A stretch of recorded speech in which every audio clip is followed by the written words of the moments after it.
and our sprayer is 20 inches. What these do, they've got 4 little nozzles, and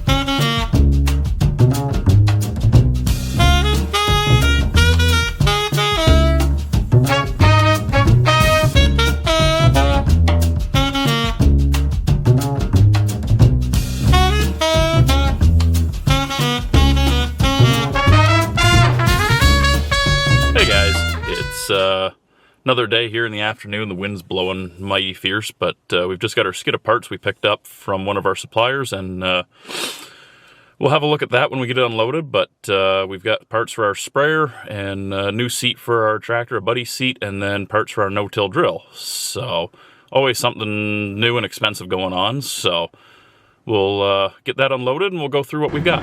So the one nice thing about our backhoe is we have what you call a quick attach system on the front, so we can change out between our bucket on the front and our forks. So it reduces the times that we have to use certain piece of equipment, or sometimes you get into a spot where our skid steer won't lift what we're doing, and in this case, shockingly, the skid steer's got a dead battery after sitting all winter, so we've got to use our backhoe that we keep better batteries in. And it's not that the skid steer doesn't have good batteries, it just doesn't get used in the winter time.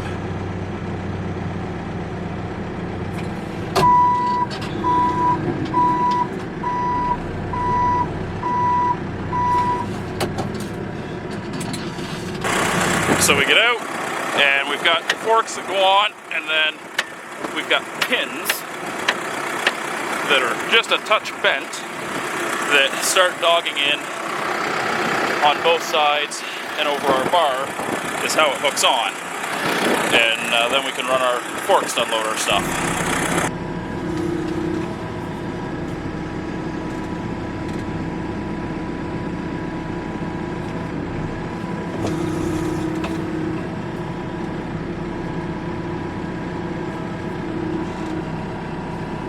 The only disadvantage the backhoe has over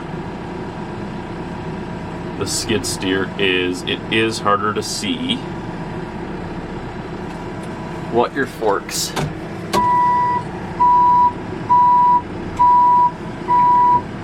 are doing out at the end of your bucket because they're so far forward, and doing it one-handed doesn't help. So we're watching in between everything, and we can only pull up so far so we don't break anything. And it's kind of a balancing act of skidding the boxes and the crates backwards and resetting them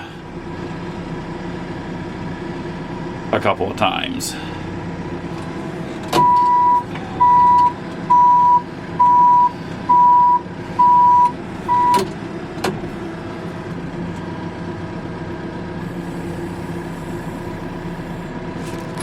So in box number 1, I know it's hard to see, but it is a buddy seat for our 8400.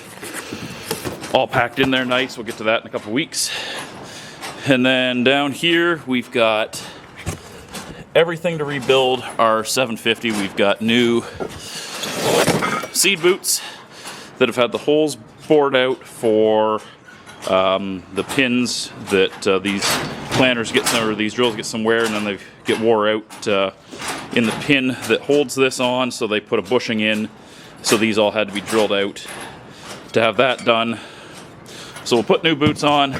There's new blades, there's new bearings for it, and then pins and everything is majority of what this part is. Seed farmers, closing wheels, all that fun stuff. And then in this box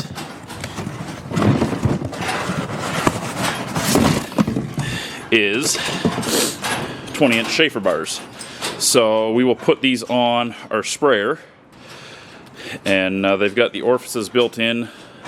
That's on number 1 right now, and that orifice somehow slides on there, and these go on the sprayer every nozzle, so they will go on, and we will use that for 28. So if we look at our sprayer, when we get into our booms here, they will go on where these tips are. Now mind you, we'll have higher clearances for our tires, and go all the way along and put our 28% on our wheat and our canola. So we'll get to that in this video. That's our next step, but that's our fun box. That'll be the first thing we put on out of this new stuff. So we'll be back. So we gotta get the battery charger on our Rogator sprayer. It's been sitting since November, and we already know it isn't gonna start. It's been 5 months, and it just isn't worth putting the strain on the batteries to try and start it without a charger, because you're going to need it. So right out of the gate, we got to get the charger on this.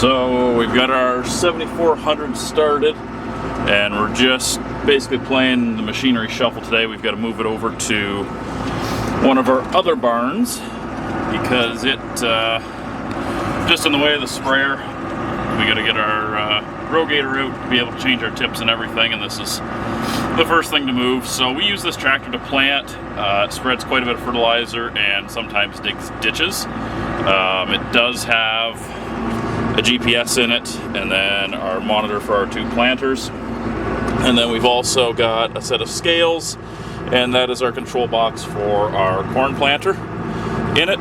But we're just going to move this over and back it into one of our other barns for a few weeks until it's time to spring plant. But it does have its duals on right now. They were on it for planting wheat last fall, and they just never come off. The fact that we're going to need them on this spring, it just made sense to leave them on this tractor. So we're going to get this all parked and go work on our sprayer. So I'll just show you guys, for anybody that hasn't seen or doesn't know what we're doing. What we're doing is we're putting these yellow Chafer bars on our sprayer. What they do is they're 20 inches long, or just shy of 20 inches, and our nozzle spacing on our sprayer is 20 inches. What these do, they've got 4 little nozzles, and they hang straight down and they stream out 28%. Instead of spraying it, we put that on our wheat, and spraying 28% out on the wheat will burn the wheat and kill it.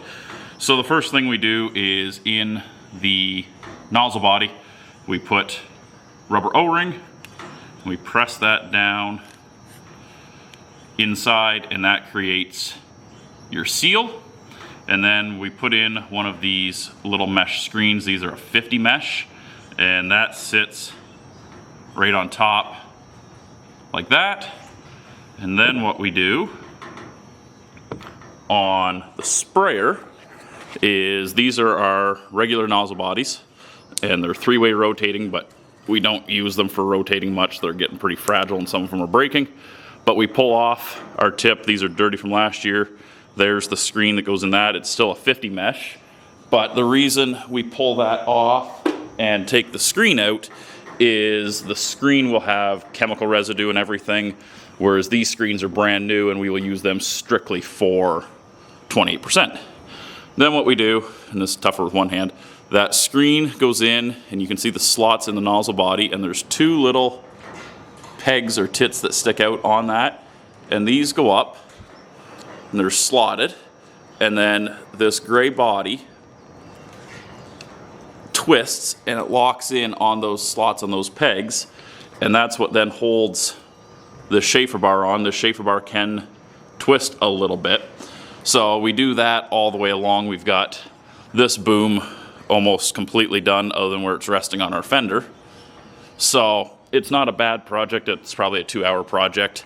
And then what we'll do, all these old nozzle bodies, like this one, when it comes off, we put them in a canister. There's, I think, 4 of these on the sprayer, and we'll literally pull them all apart piece by piece. We'll take this red tip. This is what actually does the spraying. This piece right here does the actual spraying. We'll pop that out, pop the washer out, pop the filter out or the screen out, and we'll scrub them all down in soap and clean all of them up and make sure they're all ready for the year when they go back on. And these tips are what we use 90% of the time. So you see there that screen stayed up inside of the body. So dental picks for the win. You go in and you just hook the inside of that screen and out comes, but you can see just a little bit of snot and grime. And what that is it's just a little bit of chemical residue and a little bit of the adjuvants we use and everything. It just build up on the sprayer inside the tubes and everything. Even though we flush it out, it still catches on those 50 mesh screens.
So now that we got the rogator out, we can get our booms unfolded and finish doing our tips.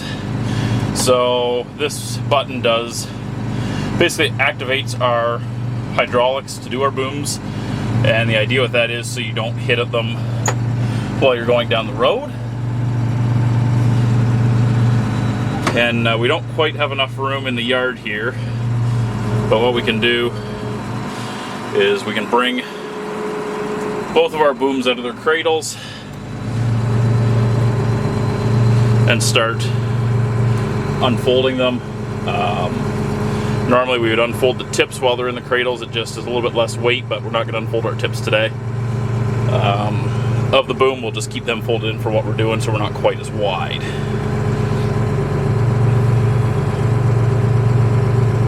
So this is a 90-foot machine. When we fold out the last 10 feet on each side of our booms, we can cover 90 feet with it. It's in 5 sections. We've got GPS in it as auto swath, or basically auto swath.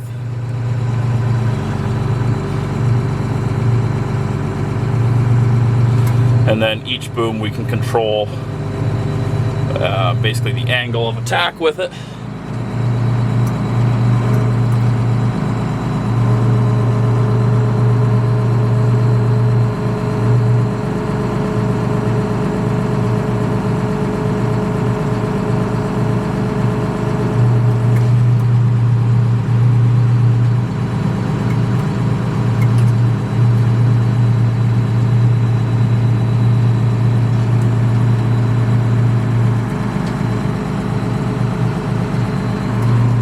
like that. And then we've got Raven rate control in the steering wheel, and then yeah, everything up here, all your alarm sensors and everything are up there. And that pretty well lives in the barn here. So we gotta get the antifreeze drained out of her, and away we go.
So I've run myself into a bit of a conundrum, just simply being in a rush and not paying attention to what I was doing. And really it's just because I had 2 boxes of Chafer bars instead of one that I thought I had. Which also slight panic set in when we realized we weren't going to have enough, but lo and behold, there was a second box. Anyways, opened the first box and didn't have any of these O-rings that we used for the ceiling, and didn't have any mesh screens. So I went out and bought some. Lo and behold, the second box, there's exactly 56 of them, the same amount as I have Chafer bars. Weird how they sent everything you'd need. So what I've run into, these are what we call 50 mesh screens. And this is what we use to screen out any particles or anything to avoid tip plugs. But what Chafer has sent are kind of a domed screen. They've got a rubber seal on them to double seal, and it's a lot coarser screen, like you can see right through that. Now there's a lot less screen, so it's got to be coarser, and we're just, I guess, going to do an experiment to see which one we're going to use this year. And by that I mean we're putting both in our sprayer, half and half, and we're going to see if we have any rate issues or anything with that, because, well, half of them were already on before we found the problem. And what better way to experiment? So from these air valves here, and yes, they are air valves on this machine, from those out, so I've got 2 sections that'll have it. Those will all be the red screens that Chafer sends. The rest of the machine is our blue screens, and we'll find out within the first hour or 2 how bad ours plug up, or if we can get the flow out of them, just because ours are a tighter screen, but there is more screen there. So stay tuned for that. We'll give you an update there. But that's typical guy of being in a hurry and opening one box and not both boxes. So I'll let you know how that goes, but that's what we're into now.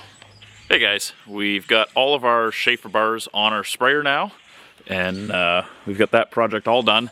We've got 2 2 that had to stay off on it, and there's one of them there and the other one on the other side, and what that is where the booms go into the side saddles up on the machine, up by the cab, or up by the hood. They just get really close to the Chafer bar, and we'll just leave those off and have to put those on every time we are using the machine. Fortunately, it'll be about twice that we have to fold the machine up with these on, or I guess 3 times, but so those are all on. We do have some other work this sprayer does need. We did buy it used, but for example, here with the hoses, this hose needs to be shortened up and bent down. It's got the bow in the bottom of the tubing, so we've got to take that off and just screw around. We've had the sprayer a couple of years, and it's just, we've noticed there's some things that we need to do to it. I'd like to redo all the plumbing on the booms just to avoid all the stuff like that they just sit awkwardly and bother me. And then yeah, we can eliminate some stuff like that. Clear hose is for our foam markers, which we've never used.